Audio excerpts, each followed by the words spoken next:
Okay, so we're looking at another percentile rank. So this is going to be worked the same way.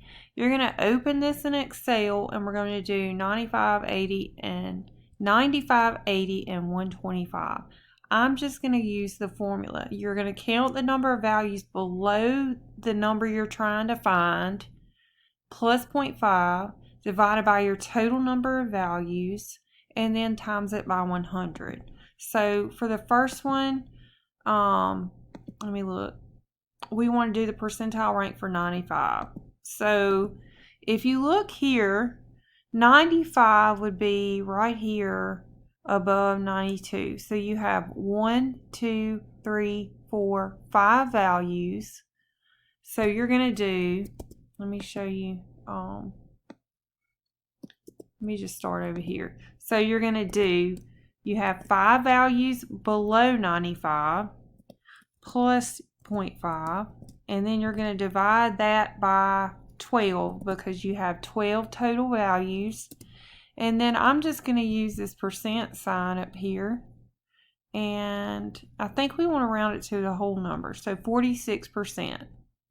Now for 80, you're going to do the same thing.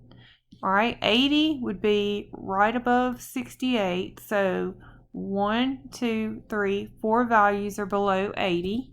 So you're going to do 4 plus 0.5 divided by the total amount of numbers, which is 12.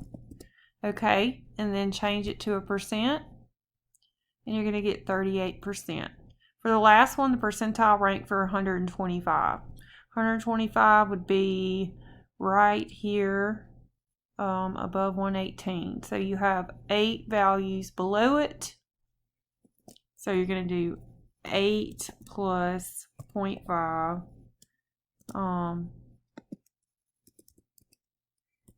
And it's still going to be divided by 12 because you have 12 total values. Then you're going to change it to a percent. You're going to get 71% for the percentile rank. 71. Okay, so all you do is whatever number you're trying to find, first you have to put them in order. I didn't mention that. So when you open it in Excel, make sure the first thing that you do is take those values. They have to be in order from the smallest to the largest. So if let's say I wanted to find the percentile rank of 120.